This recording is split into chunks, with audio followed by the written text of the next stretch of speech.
지난번에는 우리가 사도 바울이 복음을 위하여 자신의 자유와 권리를 쓰지 않았다라는 것으로서 함께 나눴습니다. 오늘 말씀은 고린도전서 9장 15절에서 18절까지 말씀입니다.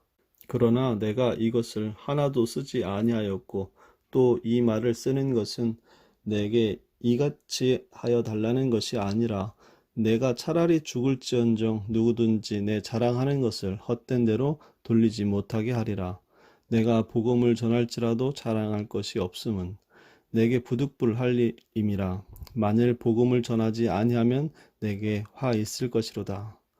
내가 자의로 이것을 행하면 상을 얻으려니와 내가 자의로 아니한다 할지라도 나는 사명을 받았노라. 그런즉 내 상이 무엇이냐? 내가 복음을 전할 때 값없이 전하고 복음으로 말미암아 내게 있는 권리를 다 쓰지 아니하는 이것이로다. 우리는 지난주에 사도 바울이 자신의 권리와 자유를 쓰지 않고 복음을 위하여 이 모든 것을 절제했다고 했습니다. 그렇다고 해서 절제가 자신을 증명하는 것이 아니라 교회의 유익을 위한 절제라고 했습니다. 18절에서 보면 그런즉 내 상이 무엇이냐? 내가 복음을 전할 때 값없이 전하고 복음으로 말미암아 내게 있는 권리를 다 쓰지 아니하는 이것이로다 라고 말씀했습니다. 사도 바울의 자랑은 자유와 권리를 제한하는 자랑이 아니었습니다. 바울의 자랑은 복음의 유익이었고 바울이 받을 상급은 복음을 전하는 것 그 자체가 바로 상급이라는 것입니다. 오늘 우리는 사도 바울의 자랑과 고린도 교회의 자랑을 다시 한번 살펴보면서 우리는 어떤 상급을 바라며 살아야 할지 고민하며 신앙의 전진이 있기를 바랍니다. 고린도 교인들의 자랑은 무엇이었습니까? 사도 바울이 고린도 교회에 쓴 이 편지, 바로 고린도서를 통해서 알 수가 있습니다. 그들의 문제는 그들에게 충만한 지식과 지혜, 은사가 가득 찼음에도 불구하고 그것이 도리어 교만이 된 일이었습니다. 그래서 처음부터 고린도 교인들에 향하여 그들의 자랑을 공격했던 것입니다. 고린도전서 4장 7절 말씀입니다. 누가 너를 남달리 구별하였느냐? 내게 있는 것 중에 받지 아니한 것이 무엇이냐? 내가 받았은즉 어찌하여 받지 아니한 것 같이 자랑하느냐? 너희가 이미 배부르며 이미 풍성하며 우리 없이도 왕이 되었도다. 우리가 너희와 함께 왕 노릇하기 위하여 참으로 너희가 왕 되기를 원하노라.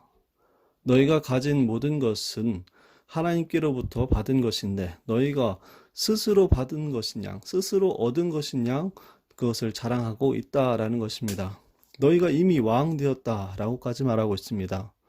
고린도 교인들의 자랑은 하나님을 많이 알고 또한 많은 능력을 행했고 고결한 신앙의 수준에 이르렀다라는 것이 그들의 자랑이었습니다. 그것이 뭐가 잘못된 것이겠습니까?마는 마치 자신들의 노력으로 모든 것을 만들었고 이룬 것인 양 생각한 것이 그들의 문제였습니다. 그리고 그것은 바로 하나님이 왕이 아닌 자신들이 왕이 되었 것으로서 나타나는 것입니다. 이에 반해 사도 바울은 세상 사람들 앞에 구경거리가 되었다라고 얘기했었지요. 바로 그것이 고린도전서 4장의 말씀이었습니다. 우리가 함께 또한 나눴던 이야기입니다. 어떤 구경거리가 된 것입니까? 죽이기로 작정한 자 같이 끄트머리에 둔 모습이었다라고 말씀합니다. 그것은 당시 로마 군인들이 승리를 거두고 돌아올 때 포로들을 붙잡아 왔습니다. 앞에는 그 행렬의 앞에는 로마 군인이 승리자로서 박수 갈채를 받고 뒤에 따르는 이들은 포로들이었고 패배자들이었습니다. 그래서 그들은 사람들에게 구경거리가 되고 멸시를 받았습니다. 그들은 나중에는 사형 선고를 받고 원형 경기장 안에 맹수에게 물려 뜯겨 죽음의 자리까지로 가는 그런 자리였고 그것이 바로 사도 바울의 모습이었다라고 이야기하고 있습니다. 사도 바울은 이런 포로들처럼 맹수의 먹잇감으로 내몰리고 구경거리가 된 모습이 자신의 모습이었다고 얘기하고 있습니다. 그리스도 때문에 어리석고 약하고 비천하여 지금까지 세상에 더러운 것 또한 만물의 찌꺼기 같이 되었다라고 사도 바울은 이야기했습니다. 만물의 찌꺼기 같은 모습이 바로 성도의 모습입니다. 그것이 뭐가 좋냐고요? 좋을 리가 없지요. 사도 바울은 그것이 자기의 자랑이라고 말하고 있습니다. 그렇다면 사도 바울이 자랑하는 것은 무엇입니까? 좀 더 살펴보도록 하겠습니다. 바울의 자랑은 하나님이 나를 통해 죄인을 구원하시고 하나님의 거룩에 참여하게 하시고 교회를 세우고 은혜를 베푸는 일에 나를 쓰신 것이 자기의 자랑이라 라고 말하고 있습니다. 디모데 전서 1장 2절에서 이렇게 말씀하고 있죠. 나를 능하게 하신 그리스도 예수 우리 주께 내가 감사함은 나를 충성되이 여겨 내게 직분을 맡기심이니 내가 전에는 비방자요 박해자요 폭행자였으나 도리어 국류를 입은 것은 내가 믿지 아니할 때 알지 못하고 행하였음이라. 우리 주의 은혜가 그리스도 예수 안에 있는 믿음과 사랑과 함께 넘치도록 풍성하였도다. mit보다 모든 사람이 받을 만한 이 말이여. 그리스도 예수께서 죄인을 구원하시려고 세상에 임하셨다 하였도다. 죄인 중에 내가 괴수로다. 그러나 내가 국류를 입은 까닭은 예수 그리스도께서 내게 먼저 일체 오래 참으심을 보이사 후에 주를 믿어 영생 얻는 자들에게 본이 되게 하려 하심이라. 그가 능력이 있기 때문에 불러낸 것이 아니라 자기가 모자라고 미련하고 부끄러운 자리에 있을지라도 하나님이 자기를 이렇게 복음을 전하고 하나님의 은혜를 베풀고 하나님을 전하고 하나님의 영광을 나타내는 그 자리에 자기를 쓰신 것에 대해서 자신은 그것을 자랑한다 라는 것입니다. 질문이 다 해소되지는 않죠.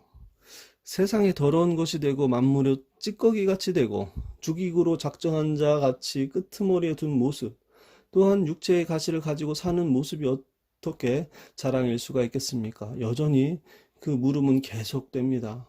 우리 마음속에 그 물음이 끊임없이 계속될 수밖에 없죠. 사도 바울은 고린도 후서에서 이렇게 말씀하고 있다는 것을 우리는 기억하면서 은혜를 받기를 원합니다.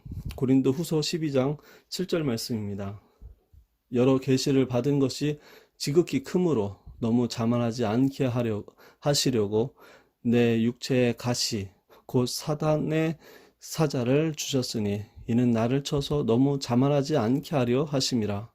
이것이 내게서 떠나가게 하기 위해 내가 3번 주께 간구하였더니 나에게 이르시기를 내 은혜가 내게 족하도다. 이는 내 능력이 약한 데서 온전하여 짐이라 하신지라. 그러므로 도리어 크게 기뻐함으로 나의 여러 약한 것들에 대하여 자랑하리니 이는 그리스도의 능력이 내게 머물게 하려 함이라. 그러므로 내가 그리스도를 위하여 약한 것들과 능력과 궁핍과 박해와 곤고를 기뻐하노니 이는 내가 약한 그때에 강함이라. 아멘. 바울이 갖고 있는 그의 자랑, 그의 기쁨은 바로 이것입니다. 주께서 영광 받으시고 주의 은혜가 드러나게 하는 일에 자신이 쓰였다는 것입니다. 세상 사람들에게 오해받기도 하고 내가 모멸받기도 하고 능욕, 궁핍함을 당하여도 또한 박해를 받고 또한 공고함까지 처하더라도 나는 그것을 감수할 수 있다라는 것입니다. 왜? 그것이 자기 자랑이기 때문이랍니다. 그것이 자랑인 것은 그가 복음을 전하는 그 상급을 받았기 때문인 것입니다. 이렇게 말씀하고 있죠. 12장 7절 말씀으로 여러 계시를 받은 것이 지극히 크므로 너무 자만하지 않게 하시려고 자신이 받은 계시 때문에 그렇습니다. 자신이 받은 계시, 자신이 받은 그 은혜가 크기 때문에 그렇습니다. 우리는 그 계시를 받았고 우리는 그 말씀을 받았고 우리는 하나님의 자녀로서 하나님과 함께하는 그 복된 존재가 되었습니다. 그거 자체가 상급이고 그거 자체가 우리의 자랑인 줄로 믿습니다. 저와 여러분에게 어떤 힘든 것이 있습니까? 어려운 것이 있습니까? 그래서 어떤 핑계를 갖고 또한 하나님을 원망하며 살았습니까? 그럼 내 자랑이 무엇일까? 내 상급이 무엇일까라는 질문을 해야 될 줄로 믿습니다. 나는 어떤 것을 지금 바라고 있는가? 나는 내가 받은 것이 무엇이고 내가 해야 될 것은 또한 무엇인가? 라는 질문을 해야 될 것 같습니다. 하나님께서 우리에게 주신 은혜가 큼에도 불구하고 그것을 발견하지 못하면 어리석습니다. 큰아들과 둘째 아들이 있었고 탕자의 비유를 통해서 우리는 잘 알고 있습니다. 그 큰아들이 아버지와 함께 있음에도 불구하고 둘째 아들이 돌아온 것에 대한 그 기쁨에 참여하지 못했습니다. 우리는 우리에게 주신 것이 무엇인지 알 때 그 은혜가 넘칩니다. 아버지께서 나를 부르셨, 내가 어떤 자리에 있더라도 그 자리에서 나를 건져 나를 하나님의 그 영광에 참여하게 하시고, 그 영광에 참여하는 것뿐만 아니라 나로서 하나님의 그 영광을 드러내게 하시고 그것으로서 세상을 복되게 하시는 우리를 향한 그 계획이 우리에게 있기 때문에 그렇습니다. 저와 여러분, 어렵더라도, 지금 당장의 상황이 어떤 결실이 없더라도, 나의 자랑거리라고 얘기할 수 없을지라도, 내 가시로서 내 육체의 가시 때문에 힘들지라도 걱정하지 마시고 이겨내시길 바랍니다.